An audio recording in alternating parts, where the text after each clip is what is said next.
Assalamualaikum, this is Moeed Pizada in Washington, United States. आज 22 नवंबर 2025 है, हफ्ते का दिन है। सबसे पहले मुझे आप सबका शुक्रिया अदा करना है। आप में से सैकड़ों लोगों ने मुझे फ्लू के हवाले से मुख्तलिफ किस्म के मुफीद मशवरे दिए कि जल्दी जल्दी इस पे काबू कैसे पाया जा सकता है। हकीमी मशवरे भी थे, नीम हकीम मशवरे भी थे, अद्वियात का भी जिक्र था, दुआएं भी बहुत लोगों ने दी और सबका नतीजा ये है कि this is one of the fastest recovery from a flu attack. पूरी तरह ठीक तो नहीं हुआ, अभी खांसी का बड़ा मसला है, बलगम शलगम रेशे का, लेकिन मेरी एनर्जी लेवल जो है वो पहले के मुकाबले में बहुत ज़्यादा बेहतर है और आप सबके जो दुआएं और आप सबके जो मशवरे हैं उनका मैं बहुत शुक्रगुजार हूँ। I greatly appreciate that.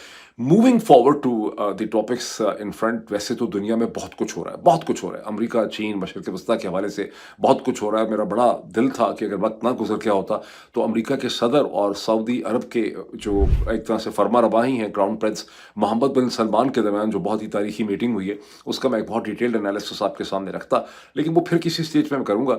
इस वक्त मेरे सामने जो इश्यूज़ हैं उनका ताल्लुक Pakistan stroke Khyber Pakhtunkhwa stroke Suhail Afridi stroke Imran Khan stroke general साहिबान की हिकमत अमली से भी है और मेरे सामने वो भी डेवलपमेंट्स हैं जिनका ताल्लुक पाकिस्तान, अफगानिस्तान, हिंदुस्तान के पावर डायनामिक से है और मेरे सामने कुछ अमेरिका से रिलेटेड डेवलपमेंट्स भी हैं। सबसे पहले मैं समझता हूँ कि इस वक्त सबसे इंटरेस्टिंग जो डेवलपमेंट है जिसे आप सबको बहुत गौर से देखना चाहिए और मीडिया में तमाम लोग जो पाकिस्तानी पावर डायनामिक्स को समझना चाहते हैं ऑनेस्टली से, उनको भी इसको बहुत गौर से देखना चाहिए। वो बाय इलेक्शन है जो खैबर पख्तूनख्वा में हरीपुर में एबटाबाद वगैरह में NA-18 के अंदर हो रहा है और ये इलेक्शन हो रहा है 23 नवंबर को संडे के दिन, इतवार के दिन।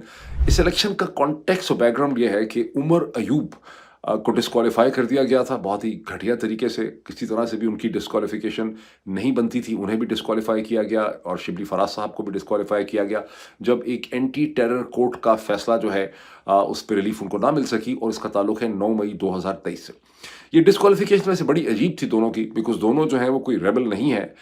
शिबली फराज साहब के वालिद साहब ज़रूर रेबल थे लेकिन शिबली फराज कोई रेबल नहीं है और उमर अयूब तो पोते हैं फील्ड मार्शल अयूब खान के और वो बड़ी एहतियात से चले। लेकिन आखिरी दिनों में मुझे लगता है कि कुछ स्टेटमेंट्स उनकी ऐसी थी, उन्होंने जुर्रत दिखाने की कोशिश की और जनरल साहिबान को उनकी जुर्रत पसंद नहीं आई और उनको भी एक सबक सिखाने का एग्जाम्पल के तौर पर उनको भी एक टारगेट किया गया।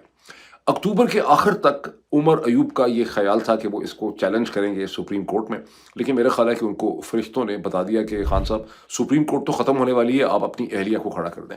सो अक्टूबर की 27 या 26 तारीख को उमर अयूब खान ने ये फैसला किया कि उनकी अहलिया शहरनाज उमर अयूब जो हैं वो ये इलेक्शन लड़ेंगी और अब वो ये इलेक्शन 23 नवंबर की मॉर्निंग में यहाँ से लड़ेंगी। अब इसमें यह है कि सुहेल आफरीदी, चीफ मिनिस्टर सुहेल आफरीदी ने 2 ढाई दिन पहले इस हल्के में उन्होंने एक तकरीर करते हुए जो यहाँ पर प्रोविंशियल ऑफिसर्स हैं डिस्ट्रिक्ट मैनेजमेंट के, यानी assistant commissioners, deputy commissioners, STMs और पुलिस वाले जो ऑफिसर्स हैं उनको मुखातिब करते हुए उन्होंने वार्न किया कि अगर कोई भी अफसरान यहाँ पर साजिश करेंगे और इलेक्शन के नताइज को मैनिपुलेट करने की कोशिश करेंगे, उसको बदलने की कोशिश करेंगे तो उन्हें सख्त सजाएं मिलेंगी, उनकी अकाउंटेबिलिटी होगी। नॉर्मल किस्म का पॉलिटिकल रेटरिक है जो सूबे का चीफ मिनिस्टर दे सकता है, लेकिन इसके ऊपर एक बड़ा ज़बरदस्त खौफनाक किस्म का रिएक्शन हुआ इलेक्शन कमीशन ऑफ पाकिस्तान की तरफ से, जिन्होंने इस पर नोटिस इशू कर दिए फौरी तौर पर। ना आओ देखा ना ताओ, खैबर पख्तूनख्वा के चीफ मिनिस्टर सुहेल आफरीदी को नोटिस इशू कर दिया, शहरनाज उमर अयूब जो हैं उनको नोटिस इशू कर दिया और एक दिन पहले सुहेल आफरीदी के जो वकील हैं जनाब अली बुखारी, मेरा ख्याल उनका नाम है, उन्होंने इलेक्शन कमीशन के सामने हाजिरी भी थी। वहाँ उनकी एक बहस और समात हुई और उसके बाद उन्होंने एक प्रेस टॉक भी की जिसमें उन्होंने कहा कि इस पर भी कोई सब्सटेंटिव बात नहीं हो सकी है और इस पर एडजॉर्न हो गया मामला और ये बात बिल्कुल बेतुकी है जो इलेक्शन कमीशन ने नोटिस लिया। उन्होंने खासी हैरानगी का इजहार किया कि भाई नॉर्मल पॉलिटिकल टॉक उन्होंने किया कि चीफ मिनिस्टर ये नहीं कहेगा कि, उसने ये तो नहीं कहा कि किसकी खातर आप रैगिंग करें, उसने कहा कि मैनिपुलेशन की इजाज़त जो है वो नहीं दी जाएगी और election commission interim order issue करना चाह रहा था लेकिन हमने उसको कहा कि भी आपने कुछ सुना ही नहीं है, इसलिए मामला एडजॉर्न हो गया। अब आपके जहन में सवाल ये पैदा होना चाहिए कि इलेक्शन कमीशन ऑफ पाकिस्तान जो ज़ाहिर है जनरल आसिम मुनीर की टीम, उनका एक टूल है, उनके हाथ में एक हथौड़ा है, उसकी अपनी कोई आज़ादाना हैसियत तो है नहीं। तो जनरल साहिबान जो हैं उन्होंने इतना ज़्यादा खप क्यों डाली है NA-18 के इस बाई इलेक्शन के ऊपर। और अच्छा, इलेक्शन कमीशन ने खाली ये नहीं किया कि नोटिस इशू किए हों सुहेल आफरीदी को और शाह जो शहरनाज हैं वो साहिबा को, उन्होंने तकरीबन खैबर पख्तूनख्वा में जितने भी लेंट ऑफिसर्स या फेडरल गवर्नमेंट के ऑफिसर्स हैं, जैसे चीफ सेक्रेटरी हैं, इंटीरियर सेक्रेटरी हैं, IGP हैं, सबको उन्होंने खत और चिट्ठियाँ लिख दी हैं। बहुत उन्होंने तूफान मचाया। ये तूफान क्यों मचाया जा रहा है? इस तूफ़ान का वजह तो ये है कि जो चीफ़ मिनिस्टर नए हैं और चीफ़ मिनिस्टर की इंतज़ामिया को और उसको दरमियान में एक डिस्टेंस पैदा करने की कोशिश की जा रही है। चीफ़ मिनिस्टर की अथॉरिटी को, उनकी मॉरल अथॉरिटी को, एग्ज़ीक्यूटिव अथॉरिटी को चैलेंज किया जा रहा है और इस इलेक्शन में रिगिंग करने के लिए जो करना चाहते हैं जनरल साहिबान, उसके लिए एक स्पेस पैदा की जा रही है। बिकॉज़ उनको लगता ये है कि एनए 18 के इस इलेक्शन में अगर पाकिस्तान तहरीक-ए-इंसाफ को शिकस्त हो जाए, मार्जिन के साथ ही, तो इससे पॉलिटिकल नैरेटिव को टर्न अराउंड करने में बड़ी मदद मिलेगी कि जिस तरह से पंजाब में उनकी पज़ीराई कम है, अब हमने खैबर पख्तूनख्वा के अंदर भी कम से कम हज़ारा बेल्ट में जो ट्रेडिशनल तौर पे नवाज़ शरीफ साहब की बेल्ट रही है, वहाँ पे अब शरीफ ख़ानदान और पीएमएलएन जो है वो रिकवर कर रहे हैं और अब इमरान खान का तूती उस तरह से नहीं बोलता। ये प्रिंसिपल गोल है। इसमें से ये भी होगा कि एक एग्जाम्पल सेट की जा सकती है कि जिसको हम हटाते हैं पाकिस्तान तहरीक इंसाफ में, वो फिर हम उसका रिवेंज और उसका बदला मुकम्मल करते हैं और उसकी हम एक एग्जाम्पल बना देते हैं। और इस केस में हमने फील्ड मार्शल अयूब खान के पोते की भी हमने एक एग्जाम्पल जो है बना दी है। ये उनका प्लान जो है यहाँ पे नजर आता है। अच्छा, ये प्लान आपको मैं कैसे ज़रा बड़ा ऑब्वियस हो जाता है, बड़ी इंटरेस्टिंग इसकी एक एविडेंस मैं आपको दिखाना चाहता हूँ। मैं चाहता हूँ उसको खुद भी देख लें। एक जर्नलिस्ट हैं, एक रिपोर्टर हैं, हसनैन गालिबन उनका नाम है। उनको आपने अक्सर देखा होगा, चूंकि ये पाकिस्तान तहरीक इंसाफ की रैलीज को, प्रोटेस्ट को बहुत ज़्यादा कवर करते हैं, हर दिन आपको नज़र आते हैं। और पाकिस्तान तहरीक इंसाफ जो है उसके यूट्यूब चैनल पे इनकी वीडियोस बहुत ज़्यादा आपको नज़र आती हैं, ट्विटर पे भी बहुत नज़र आती हैं। वोट किसे देने जा रहे हैं? उमर यूब पीटीआई का वोट है जी। अस्सलाम वालेकुम सर, वोट किसे दे रहे हैं? इमरान खान जिंदाबाद। हसनैन ने एक बहुत ज़बरदस्त वीडियो सर्वे किया। ये उनकी गालिबन गुज़िश्ता कई महीनों में जितनी भी मैंने वीडियोस देखी हैं, ये सबसे इंटरेस्टिंग और प्रोफेशनल वीडियो है हसनैन की। And full marks and credit to Hasnain for this. वो हरीपुर चले गए, वहाँ के एक बाजार में उन्होंने एक कोने से दूसरे कोने में लोगों से सवाल पूछना शुरू कर दिया कि भाई ये जो इलेक्शन हो रहा है संडे को, आपका वोट किसका है। और जब उन्होंने ये सर्वे शुरू किया, और 37 मिनट की उनकी वीडियो मैंने 2 दफ़ा देखी। जब उन्होंने ये सर्वे शुरू किया तो ऐसा लगता था लोगों के जवाब से कि तकरीबन 3 गुना से भी ज़्यादा पाकिस्तान तहरीक इंसाफ को, शरीफ फैमिली के ऊपर या नवाज़ शरीफ की पार्टी के ऊपर उनको एक सबकत हासिल है। और नवाज़ शरीफ की पार्टी के जो साहब हैं वो हैं बाबर नवाज़ जी। तो जब वो लोगों से सवाल पूछते थे वोट किसका है, तो जवाब मिलता था इमरान खान का है, पाकिस्तान तहरीक इंसाफ का है, कैदी नंबर 804 का है, उसी का है जो अडयाला जेल में है, वही इसी का है जिसका नाम लेने की इजाज़त नहीं है। कुछ लोग कहते थे कि हमें अभी डिसाइड नहीं किया, हमारा वोट यहाँ पे नहीं। लेकिन आहिस्ता आहिस्ता ख़ास करके रक्शे वाले जो थे और जो ज़रा अमीर किस्म के दुकानदार हैं, उन्होंने कहना शुरू कर दिया कि वोट हमारा नवाज़ शरीफ का है, वोट हमारा बाबर नवाज़ का है, वोट हमारा शेर का वोट है। और आहिस्ता आहिस्ता जहाँ एक 3 वर्सेस 1 थी पाकिस्तान तहरीक इंसाफ की सबकत, वो 2 वर्सेस 1 में कन्वर्ट हुई और फिर आहिस्ता आहिस्ता 2 से भी वो कम होने लग गई। इसमें ऑल टुगेदर 250 लोगों के वो जवाब ले सके। बहुत बड़ा ये सर्वे है, बहुत तेज़ी से उन्होंने किया है। और बहुत से इसमें ऐसे लोग भी हैं 30-40 जिन्होंने जवाब देने से गुरेज किया, जिन्होंने कहा हमारा वोट यहाँ का नहीं है, हम बताना नहीं चाहते, हमें फैसला नहीं किया। तो आप ये समझें कि इस 37 मिनट में की इस वीडियो में तकरीबन 300 लोगों के साथ हसनैन ने बात की। लेकिन फाइनल रिजल्ट ये निकला कि जहाँ 150 लोगों ने कहा कि वो इमरान खान स्ट्रोक उमर अयूब को, किसी को पता ही नहीं नाम जो है शहरनाज उमर अयूब जो हैं, उनका नाम किसी को नहीं पता। लोगों ने इमरान खान की बात की, उमर अयूब की बात की, पीटीआई की बात की, 150 ने वर्सेस 100 ने बात की कि वो नवाज़ शरीफ को या जो नवाज़ हैं, बाबर नवाज़ साहब हैं, उनको वोट डालेंगे। इससे आपको क्या पता चलता है? अब ज़ाहिर है कि ये एक वीडियो सर्वे है, ये एक एग्जैक्ट इलेक्शन रिजल्ट तो नहीं हो सकता। लेकिन मुझे लगता है कि पाकिस्तान में जिस किस्म के इलेक्शन आजकल हो रहे हैं, ये उससे ज़्यादा रिलायबल पॉइंटर हो सकता है। मार्जिन को छोड़ के 3-4-5% के मार्जिन को छोड़ के इससे आपको पता चलता है कि खासा सख्त किस्म का यहाँ पे मुकाबला है एनए 18 के अंदर। अब वो सूरत हाल यहाँ नहीं लग रही जो यहाँ पे फरवरी 2024 में थी, जब उमर अयूब ने कोई 1,95,92,000 उन्होंने वोट लिए थे और इन्हीं साहब ने, जो बाबर नवाज़ हैं, इन्होंने गालिबन 1,10,11,000 वोट लिए थे। 80,000 से ज़्यादा वोटों की सबकत से उमर अयूब ने इस हल्के को जीता। अभी सूरत हाल को अगर हम एक्सट्रैपोलेट करें कि अगर पीएमएलएन का वोट 30,000 है, इसी चीज़ को 1.1 रेशो को, तो पीटीआई का वोट पोटेंशियली 45,000 है। अगर पीएमएलएन का वोट 50,000 है तो पीएमएलएन का वोट जो है, तो पीटीआई का वोट जो है वो 75,000 होगा। मुझे ऐसा लगता है कि इसके दरमियान में ये जो एक 50% का मार्जिन है, इसके दरमियान में स्कोप देखते हैं جنرل صاحبان کہ ہم اگر ایک اسٹریٹجک قسم کی یہاں پہ مینجمنٹ کر لیں اور ایک کیلکولیٹڈ قسم کی ہم ریگنگ کریں تو ہم عمر ایوب کی اہلیہ اسٹروک پاکستان تحریک انصاف کو یہاں پہ ہرا سکتے ہیں، اور ہم ایک نیا نیریٹو یہاں پہ سنڈے کے دن یہاں سے ہری پور سے شروع کر سکتے ہیں کہ پاکستان تحریک انصاف ریورسل پہ۔ اگر انہوں نے یہ کر لیا تو پاکستان کے جو 30 چینلز ہیں اور اس کے اوپر جو بیٹھے ہوئے 100 کے قریب اینکر پرسنز ہیں وہ اپنی کرسیوں سے گر جائیں گے یہ کہتے ہوئے کہ جناب والا پاکستان تحریک انصاف کا زور جو ہے وہ خیبر پختونخوا میں بھی ٹوٹنے لگ گیا۔ اس لیے کیونکہ وہ تو بیچارے شاہزیب کی جو ڈیبیٹ ہوئی ہے اس سے آپ کو پتہ چل گیا کہ وہ تو کوئی اخلاقی یا ذہنی طور پہ آزادانہ پوزیشن لے نہیں سکتے یہ ٹی وی اینکرز، لیکن جو لوگ سوشل میڈیا میں ہیں اور آپ سب جو لوگ ہیں، آپ لوگوں کے لیے بہت ضروری ہے کہ اگلے 24 گھنٹوں میں سنڈے کا یہ جو الیکشن ہے اس پہ بڑی گہری نظر رکھیں، اس میں بہت زیادہ انٹرسٹ لیں۔ موونگ فارورڈ ذرا سہیل آفریدی صاحب کے ساتھ کیا کچھ ہو رہا ہے۔ سہیل آفریدی بیچارے گزشتہ 24 گھنٹے میں ایک بار پھر اڈیالہ جیل کے باہر تھے۔ یہ 7ویں دفعہ ہے کہ انہیں عمران خان سے نہیں ملنے دیا گیا۔ وہاں انہوں نے بہت جذباتی اور سخت قسم کی تقریر بھی کی، کیونکہ اس سے پہلے عمران خان کی بہنوں کو، نورین خان کو اور علیمہ کو یہاں پر گھسیٹا، علیمہ کو تو نہیں گھسیٹا گیا، نورین خان کو جو گھسیٹا گیا اس واقعے کے حوالے سے انہوں نے وہاں پر تقریر بھی کی۔ وہاں پہ ایک عمران خان سے چونکہ ملنے نہیں دیا جا رہا تو بلال اے آئی جو ہیں، جو آرٹیفیشیل انٹیلیجنس کے میں سمجھتا ہوں اس وقت سب سے زبردست ماسٹر ہے، ایک بہت زبردست پروفیشنل ہے، پتہ نہیں کہاں پہ ہوتے ہیں، اللہ خیر ان سے ان کو حفاظت سے رکھے۔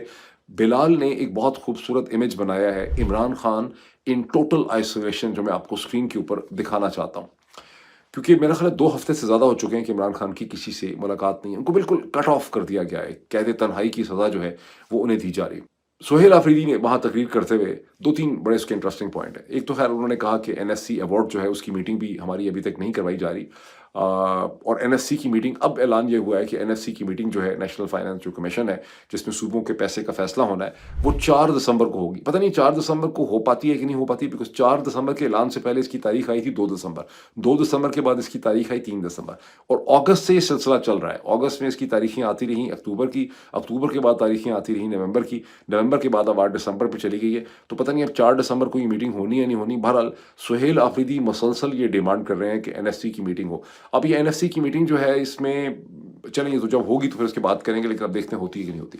ایک بڑا انٹرسٹنگ سوال جو ہے اڈیالہ جیل کے باہر سہیل آفریدی صاحب سے پوچھا گیا، اور سہیل آفریدی صاحب نے جس طرح سے اس کو ہینڈل کیا اس سے دیکھ کے مجھے بہت ہنسی بھی آئی، خوشی بھی ہوئی، اور مجھے لگا کہ سہیل آفریدی اب بہتر اور چالاک ہوتے چلے جا رہے ہیں، بیکاز پہلے ان کو ایک سوال میں پھنسا لیا گیا تھا جب انہوں نے مسجد کی بات کر دی تھی، کتوں کی بات کر دی تھی۔ اس کے بعد آپ کو پتہ ہے کہ 30 ٹیلی ویژن چینل ہیں وہ سارے اینکر اپنی کرسیوں سے بار بار باہر گر رہے تھے، لیکن اس دفعہ ان سے ایک سوال پوچھنے والے نے سوال پوچھا کہ کیا خیبر پختونخوا اپنی آزادی کا صوبہ اعلان کر دے گا۔ سہیل آفریدی صاحب نے بہت تعجب سے اور بہت توقف سے اس شخص کے چہرے کی طرف دیکھ کے کہا کہ یہ سوال تو آپ سے لگتا ہے کسی نے پوچھوایا ہے، کسی کے کہنے پہ آپ یہ سوال پوچھ رہے ہیں، لیکن ایسی کوئی بات نہیں ہے، اور خیبر پختونخوا سے الگ نہیں ہونا، پاکستان ہمارا ہے، ہم سب کا ہے، اور ہم نے پاکستان کے اندر رہ کر ہی اسٹرگل کرنی ہے اور نظام کو ہم نے بدلنا ہے۔ موونگ فارورڈ ایک انٹرسٹنگ چیز یہ دیکھیے کہ گزشتہ 24 گھنٹے میں خیبر پختونخوا کے جو گورنر ہیں فیصل کریم کنڈی صاحب، ان کو طلب کیا گیا اسلام آباد میں، اور ان کی شہباز شریف صاحب اور بہت سے منسٹرز کے ساتھ ملاقات ہوئی، اور 2 متضاد قسم کے پوائنٹس وہاں پہ اٹھتے ہیں۔ ایک یہ ہے کہ فیصل کریم کنڈی صاحب کے بارے میں افواہ اڑ رہی ہے کہ ان کو ہٹانے کا بھی وفاقی حکومت فیصلہ کر رہی ہے، یہ پاکستان تحریک انصاف فیصلہ کر رہی ہے کہ ایک نیا گورنر لایا جائے۔ At the same time rumour یہ بھی چھوڑی گئی ہے کہ سہیل آفریدی کو ہٹا کے مطلب گورنر راج لگانے کی بھی بات ہوئی۔ دونوں چیزوں میں زمین آسمان کا فرق ہے، گورنر کو بدلنا اور گورنر راج لگانا اور گورنر کو بدلنا، لیکن فوکس یہاں پہ کیا ہے؟ فوکس یہ ہے کہ سہیل آفریدی ابھی تک کریک ہو نہیں رہے، وہ ابھی تک راستے پہ آ نہیں رہے، وہ ابھی ایک ان کے ساتھ ایڈجسٹمنٹ بنی نہیں ہے، تو مسلسل سہیل آفریدی کو انڈر پریشر رکھنے کے لیے مختلف قسم کی انفارمیشن ڈس انفارمیشن وارفیئر جو ہے وہ کی جا رہی ہے۔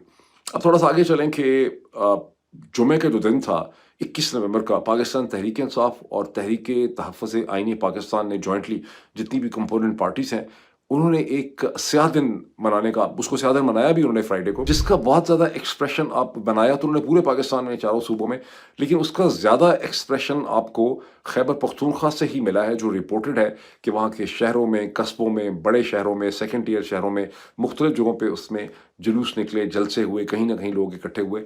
کوئی خاص ایویڈنس نہیں ہے کہ پنجاب میں بھی یا سندھ کے اندر یا بلوچستان میں کوئی بہت زیادہ کانگریگیشن ہوئی ہوں. اگر ایسی ایویڈنس ہوتی تو پاکستان تحریک انصاف کے یوٹیوب چینل کے اوپر آپ کو اس کی ایک کمپائلیشن جو ہے وہ ملتی، لیکن وہاں پر اس کی کوئی کمپائلیشن نہیں ہے. لیکن خیبر پختونخوا کی خبر آپ کو ایون پرنٹ میڈیا سے بھی پتہ چل رہی ہے. اب اپیرنٹلی لگ یہ رہا ہے، ہونا بھی یہی چاہیے، کہ یہ سیاہ دن کا عمل جو ہے یہ 26 نومبر تک جاری رہے گا، اور 26 نومبر کے حوالے سے سہیل آفریدی نے کہا ہے کہ وہ بھی ایک سیاہ دن ہوگا. ضرورت 2-3 چیزوں کی ہے، وہ بلٹ پوائنٹس میں یہاں آپ کے ساتھ شیئر کرنا چاہتا ہوں. پاکستان تحریک انصاف کو ایز اے پارٹی ایک رپورٹ ایشو کرنی چاہیے، جو کم از کم 2 پیج کی ایک رپورٹ، 3 کی بھی ہو سکتی ہے، لیکن مناسب ہو کہ 2 پیج کی ایک رپورٹ ایشو کریں کہ ہم 26 نومبر کو پاکستان کی تاریخ کا، پاکستان کی جمہوریت کے حوالے سے، پاکستان میں انسانی حقوق کے حوالے سے، پاکستان میں رول آف لا کے حوالے سے ہم اس کو ایک سیاہ دن سمجھتے ہیں، اور ہمیشہ اس کو ایک سیاہ دن کے طور پہ ہم یاد رکھیں گے. اور کیوں ہم اس کو سمجھتے ہیں؟ بیکاز 1 لاکھ کے قریب لوگ جو ہیں وہ اسلام آباد میں جمع ہوئے، پورے پاکستان کے شہروں سے، ڈسٹرکٹ سے، صوبوں سے، اور وہ آئے تھے یہاں پر 26ویں آئینی ترمیم کے خلاف پروٹیسٹ کرنے کے لیے. وہ یہاں پر آئے تھے سپریم کورٹ اور عدلیہ اور جمہوریت کے تحفظ کے لیے، اور اپنے پریزنرز کو اور عمران خان کو رہائی دلانے کے لیے. اس رپورٹ کے اندر کوئی سینسیشنل ورڈز نہیں ہونے چاہیے، اس میں کوئی بہت زیادہ ایڈجیکٹوز کا استعمال نہیں ہونا چاہیے. یہ بالکل جس طرح سے لائرز اپنی ایک سمری سپریم کورٹ کے سامنے رکھتے ہیں اپنی پٹیشن میں، یہ اس قسم کی لینگویج کی ایک رپورٹ ہونی چاہیے، جس میں فیکٹس ہونے چاہیے کہ کیسے دوپہر سے ہائی رائز بلڈنگز کے اوپر سے سنائپر فائر شروع ہوا، اور زخمی لوگوں کو لے جایا گیا پولی کلینک اور جو Pakistan institute medical science PIMS ہے اسلام آباد کا، اور کئی دنوں تک ان کی ڈیڈ باڈیز اور لاشیں لوگوں کو نہ مل سکیں. اور آخر کئی دنوں کے بعد جو ٹوٹل اکاؤنٹ فار ہوا ہے ہاسپٹل سے، وہ 14 ڈیڈ باڈیز تو سرٹیفائی ہوئیں. لیکن رات کے 11:30 بجے کے بعد بھی، ایگزیکٹ ٹائم اس میں ہونا چاہیے کہ اس وقت میسو فائر ہوا لوگوں پہ، جو رات کے سو پڑے ہوئے تھے اس وقت سڑکوں پہ، انہیں ڈسپرس کرنے کے لیے. اور آج تک اس کے بارے میں کوئی انویسٹیگیشن، حکومت کہتی ہے گولی چلی ہی نہیں، جبکہ میسو اس کی ویڈیو ایویڈنس ایگزسٹ کرتی ہے. سینکڑوں اس کے وٹنسز ہیں جنہوں نے سوشل میڈیا پہ اس کی سٹیٹمنٹس دی ہیں، اور بھڑ کے ویڈیوز ایگزسٹ کرتی ہیں، آوازیں ایگزسٹ کرتی ہیں.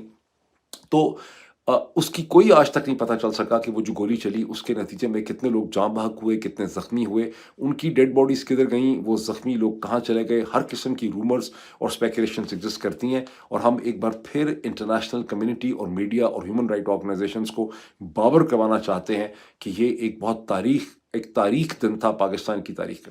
یہ جو رپورٹ ہے اس کو پاکستان کے تمام media out let's and director news اور اخباروں کے ایڈیٹرز اور ان کے بیورو چیفز کے ساتھ تو شیئر کرنا ہی چاہیے ان کو، لیکن اس کے ساتھ جتنی ایمبیسیز ہیں ان کے ساتھ بھی شیئر کرنا چاہیے، جو ان کے پولیٹیکل افیئرز ڈپارٹمنٹ ہوتے ہیں.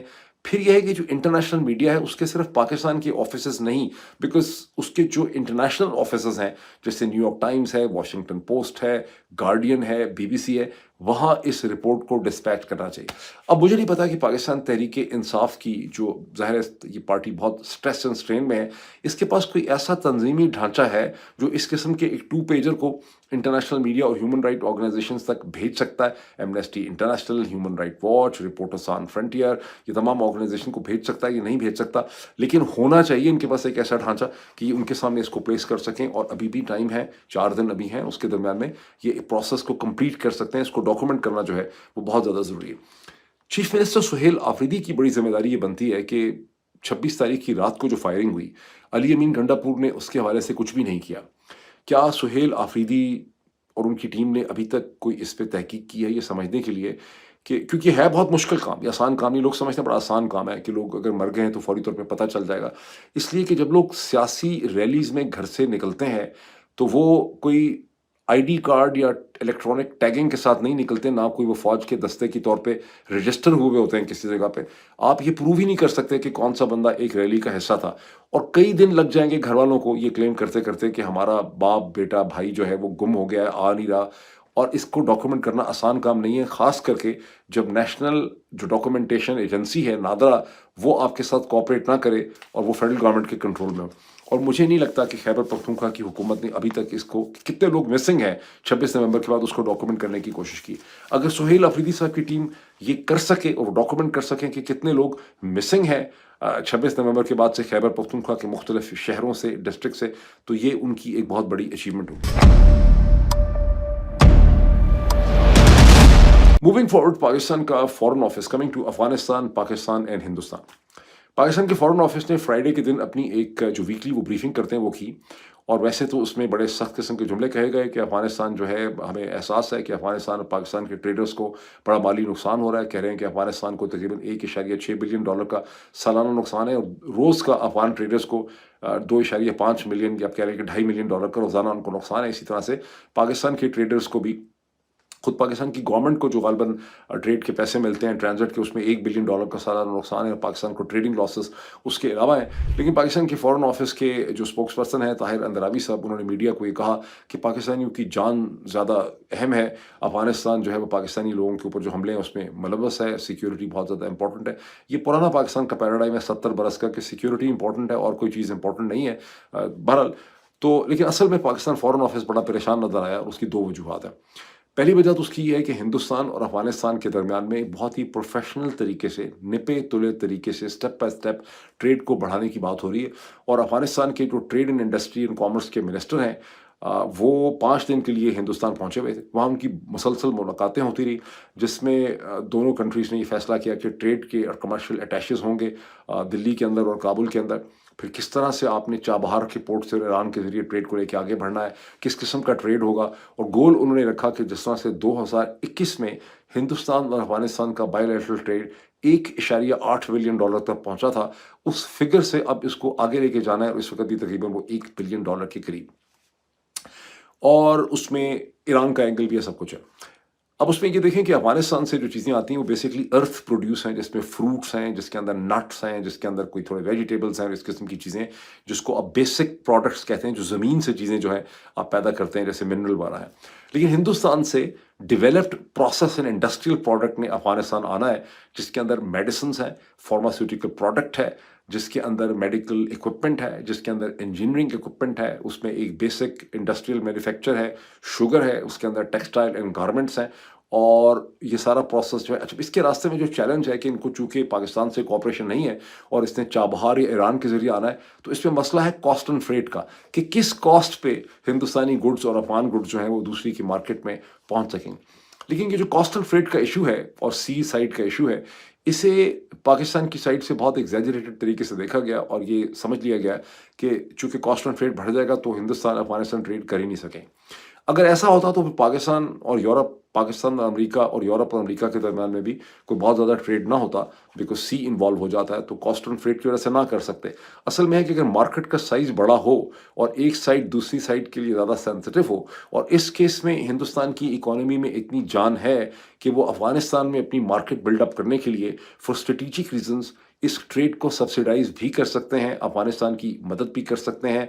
अफगानिस्तान के साथ उनका वॉल्यूम का ट्रेड इस्टेब्लिश हो जाता है, और ऑफ कोर्स उसमें उनकी एक स्ट्रेटेजिक सेंस होगी, ये सिर्फ कमर्शियल बोनेंजा नहीं होगा, तो वो पाकिस्तान को इसका बड़ा नुकसान होगा। और मुझे लगता है कि पाकिस्तान फॉरेन ऑफिस को कम से कम, पाकिस्तान फॉरेन ऑफिस के आगे पीछे जो एक दफ्तर है इस्लामाबाद के अंदर, उनमें शायद इतनी अंडरस्टैंडिंग नहीं है, लेकिन पाकिस्तान फॉरेन ऑफिस को इसकी परेशानी जो है वो लाहक है कि ये मामला किसी सही डायरेक्शन में नहीं जा रहा।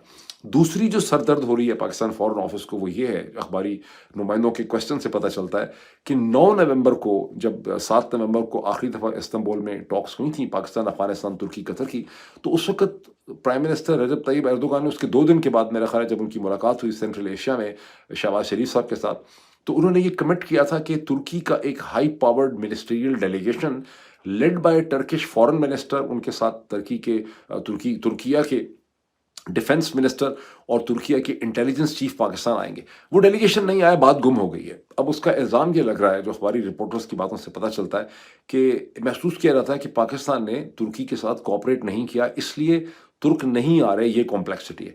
तो Pakistan foreign office is now at pains to explain this thing कि नहीं, ये मसला अफगानिस्तान की तरफ से हो सकता है, हमारी तरफ से नहीं हो सकता। हमें शक है कि अब पाकिस्तानी की तरफ से है, क्योंकि ज़ाहिर है कि तुर्की का डेलीगेशन हवा में उड़ने के लिए मुफ्त में नहीं आना चाहेगा। वो चाहेंगे कि पाकिस्तानी सीरियस हों, और पाकिस्तानी साइड ने अभी तक ये शो ही नहीं किया कि हम अमन के हवाले से सीरियस हैं ही नहीं, चाहिए मसला। अच्छा, नॉन सीरियसनेस की एक और एग्जांपल ये देखिए कि 2 दिन पहले हिंदुस्तान का एक जहाज़ तेजाज MK1 जो है, वो दुबई के एक एयर शो में गिर गया। पायलट भी वहाँ पे उनका हलाक हो गया उसमें। अब पाकिस्तान का जो रिएक्शन था, शुरू में तो लोगों ने शादियाने बजाए, बिल्कुल बहुत एक्साइटमेंट थी, जनाब हो, मतलब हिंदुस्तान का जहाज़ गिर गया, पायलट भी मर गया, बच नहीं सका। फिर उसके बाद ایک دن کے بعد وہ جو ایکسائٹمنٹ اور فراڈ اور خوشی کا اظہار تھا وہ ایک فراڈلنٹ قسم کی چیز میں بدل گیا. یعنی ابھی بھی خوشی کا اظہار ہے, مزے لیے جا رہے ہیں, اس کو تلنے کی کوشش کی جا رہی ہے, لیکن اس کو ایک فراڈلنٹ طریقے سے کہ ہمیں بڑا افسوس ہوا کہ ہندوستان کا پائلٹ پر گیا, اس کی ڈسکرپشن دی جا رہی ہے. اس کی کلاسک اگزامپل وہ ہے جہاں خواجہ آصف نے ایک اور منافقانہ قسم کا جو ٹویٹ ہے پاکستان اسٹریٹجک فورم کا, اس کو کوٹ ٹویٹ کرتے ہوئے یہ لکھا ہے کہ ہندوستان کا پائلٹ گر گیا, جہاز میں سے پائلٹ نہ نکل سکا, وہ بھی مر گیا, ہمیں بڑا افسوس ہے, جنگ اور چیز ہوتی ہے, یہ اور قسم کے معاملات ہیں تو ہمیں اس کا بڑا افسوس. انتہائی منافقانہ قسم کی اسٹیٹمنٹ ہے. لیکن ان ساری منافقانہ قسم کی اسٹیٹمنٹس کے درمیان میں ایک پاکستانی کی اسٹیٹمنٹ بہت ہی سوبر تھی اور بہت ریسپیکٹیبل تھی, بہت گریسفل اسٹیٹمنٹ تھی. ان کا نام ہے سلمان اکرم.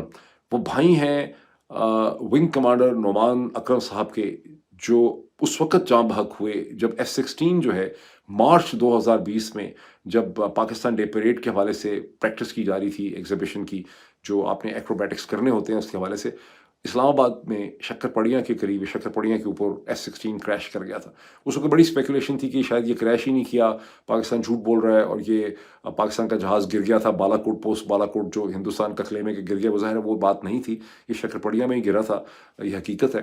لیکن یہ بھی گرا تھا جب آپ ایک پریکٹس اس کی کر رہے تھے ایگزیبیشن کے لیے یا ایئر شو کے لیے پریکٹس کر رہے تھے. تو اس پہ میں نے تھوڑی سی ریسرچ کی کہ اس کی کیا وجہ ہے کہ یہ جو ایئر شوز میں جہاز بہت زیادہ گر جاتے ہیں, جیسے دبئی ایئر شو میں گر گیا ہے, اس کی وجہ یہ ہے کہ واقعی گرتے ہیں. مجھے کسی کا ٹویٹ پہ کامنٹ تھا, پھر میں نے اس کو چیک کیا, وہ واقعی اس لیے گرتے ہیں کہ نارمل کورس میں یا نارمل فلائٹ میں, ایون فلائٹ کے اندر اتنے نہیں گرتے جتنے اس میں گرتے ہیں, بیکاز جہاز اپنی میکسیمم کیپیبلٹی شو کرتے ہیں, پائلٹس مینوورنگ کرتے ہیں, نیگیٹو جی کے ساتھ پلے کرتے ہیں اور لو الٹیٹیوڈ کے اوپر ایکروبیٹکس کرنا چاہ رہے ہوتے ہیں, اور جہاز کی پوری جو ہے نا, جہاز اور پائلٹ دونوں بہت زیادہ اسٹریس میں ہوتے ہیں, اس لیے گرتے ہیں. بٹ ارسپیکٹیو آف دیٹ, انڈیا کے تیجاس جو ہیں, جو ان کا ہندوستان ایرولیٹک لمیٹڈ کا یہ پروڈکٹ ہے, اس کے یہ ویسے تو کہتے ہیں 2001 سے یا 2002 سے یہ چلا آ رہا ہے, 2 اب تک اس کے رپورٹڈ کریشز ہیں. ایک 2024 میں بھی MK1 گرا تھا, کہتے ہیں کہ انجن سیز ہو جاتا ہے اس کا.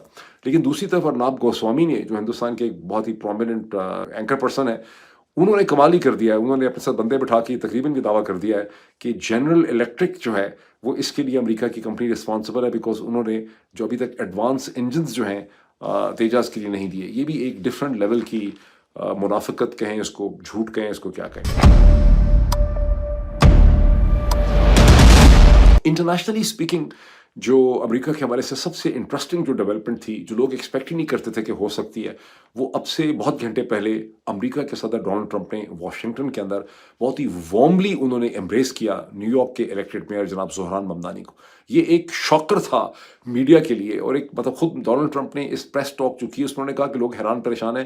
شاکنگ تھی, مطلب اندر تو جتنے رپورٹرز تھے وائٹ ہاؤس کے اندر, اس سے بہت بڑی تعداد میں رپورٹرز باہر جمع تھے سمجھنے کے لیے کہ یہ اتنا بڑا معجزہ کیسے ہو گیا. بیکاز یہ دونوں جو ہیں یہ ایک دوسرے کے بارے میں, ڈونلڈ ٹرمپ اس کو کمیونسٹ کہتے رہے, پتہ نہیں کیا کچھ کہتے رہے, زہران ممدانی ڈونلڈ ٹرمپ کو ڈکٹیٹر یا ڈیسپوٹ کہتے رہے, لیکن یہ اتنی وارملی ڈونلڈ ٹرمپ نے زہران ممدانی کو ایمبریس کیا. زہران ممدانی نے پریزیڈنٹ ڈونلڈ ٹرمپ کی بہت زیادہ تعریف کی. ڈونلڈ ٹرمپ نے کہا کہ میں ان سے جب ملا تو میرا تمام پرسپیکٹیو چینج ہو گیا, یہ ریشنل ہے, یہ بہت زبردست ہے, یہ بہادر ہے, یہ بہت انٹیلیجنٹ ہے, اس نے جس طرح سے پرائمریز جیتیں بہت کیپیبل لوگوں کے خلاف, جس طرح سے اس نے الیکشن کیمپین رن کی, اور ہم دونوں کے درمیان میں ایک الائنس ہے. پھر زہران ممدانی نے بھی کہا کہ ہم دونوں نے آئیڈینٹیفائی کر لیا, ہم دونوں لوگ جو ہیں وہ نیو یارک شہر سے محبت کرتے ہیں, اس کے حالات کو ہم بدلنا چاہتے ہیں. افورڈیبلٹی کے ایشو میں کہ لوگ گروسریز کیسے افورڈ کریں, یوٹیلیٹیز کو کیسے افورڈ کریں, ہاؤسنگ کو کیسے افورڈ کریں, ان کی زندگی کیسے بہتر ہو سکے, جو 4 ملین لوگ ہیں اس پہ ہم دونوں کا الائنس ہے, ہم دونوں مل کے ایک دوسرے کے ساتھ کام کریں گے. اس کا مطلب ہے کہ ڈونلڈ ٹرمپ جو کہہ رہے تھے کہ نیو یارک شہر کے فنڈز بند ہو جائیں گے, اس کی فیڈرل گرانٹس بند ہو جائیں گی, وہ سب چیزیں ختم ہو گئی ہیں.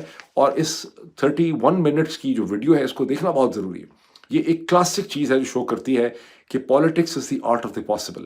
آف کورس ڈونلڈ ٹرمپ چاہتے ہیں کہ نیو یارک کے اندر ان کا ووٹ بیس خراب نہ ہو. انہوں نے ریئلائز کر لیا ہے کہ زہران ممدانی ایک بہت ہی پاپولر ابھرتی ہوئی فورس ہے, وہ نہیں چاہتے کہ اس کی نیگیٹو سائڈ میں رہیں. زہران ممدانی کو بھی احساس ہوا ہے کہ پریزیڈنٹ کی کوآپریشن کے بغیر, فیڈرل گورنمنٹ کی کوآپریشن کے بغیر وہ ڈیلیور نہیں کر سکیں گے نیو یارک کے لیے. لیکن politics is the art of possible. जब मैंने ये प्रेस कॉन्फ्रेंस देखी और यकीन माने मैंने इसको 2 दफ़ा देखा, बार-बार मैं इसके एक-एक जुमले को समझने के लिए मैंने इसको देखा। मुझे बड़ा तरस आया पाकिस्तान की तारीख़ के ऊपर। क्यों ना हो सका कि 2013 के जो इलेक्शन हुए थे, जिसमें नवाज़ शरीफ साहब एक जेन्युइन विनर थे, असल सीटें तो उनकी कोई 80-90 थीं, लेकिन अपने आप को उन्होंने तकरीबन 130 सीटें उस इलेक्शन में दे दी थीं और पाकिस्तान तहरीक-ए-इंसाफ की कम से कम भी उन्होंने 10-12 सीटें इसमें इफ नॉट मोर उसमें उन्होंने मार दी थीं। अगर नवाज़ शरीफ साहब के पास उस वक़्त एक विज़न होता, आसिफ अली ज़रदारी, नवाज़ शरीफ दोनों के पास एक विज़न होता, तो इमरान खान जिसको उस इलेक्शन में ज़बरदस्ती उसकी सीटें कम की गईं, उसकी लीडरशिप को कम किया गया, वो ज़ख्मी था। उस इलेक्शन से पहले इमरान खान गिर भी गए थे, ज़िंदगी मौत की स्ट्रगल में थे। अगर नवाज़ शरीफ में विज़न होता, जिस तरह से डोनाल्ड ट्रंप ने आपके सामने विज़न शो किया है, जिस तरह से ज़ोहरान ममदानी ने विज़न शो किया है, जिस तरह से दोनों ने ग्रेस शो की है, तो वो इमरान खान को एंगेज करते और इमरान खान को उनकी कुछ सीटें इलेक्टोरल प्रोसेस के ज़रिए, ट्रिब्यूनल्स के ज़रिए वापस दिला देते। इमरान खान ने 4 सीटें, जो 4 हलके थे, उनको तो आइडेंटिफ़ाई किया था। वो तो डन डील थी कि उनके अंदर मैसिव रिगिंग की गई थी। उस पे भी नवाज़ शरीफ ने इतनी लड़ाई की कि उसके ऊपर धरने हुए, 1.5 साल वो मसला चलता रहा, फिर उसके बाद इलेक्शन वहाँ पे फेयर नहीं होने दिए।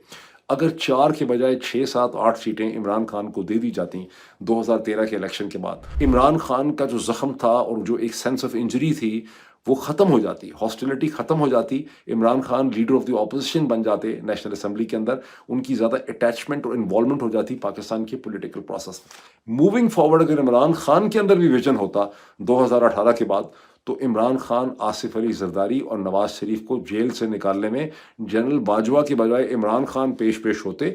अपना जो यूथफुल क्राउड था, जो ये समझता था, जिसको इमरान खान ने सिर्फ करप्शन का सौदा बेचा हुआ था, उसे इमरान खान को ये पता होना चाहिए था और नवाज़ शरीफ को ये पता होना चाहिए था 2013 में, और इमरान खान को पता होना चाहिए था 2018 में कि असल मसला करप्शन नहीं है, असल मसला पॉलिटिशियंस नहीं है, असल मसला मिलिट्री अथॉरिटेरियनिज्म है, पाकिस्तानी जर्नैल साहिबान की मनमानी है। और अगर आपने उनको कट टू साइज करना है, तो पॉलिटिकल एलिमेंट्स को इकट्ठे होकर चलने की ज़रूरत है।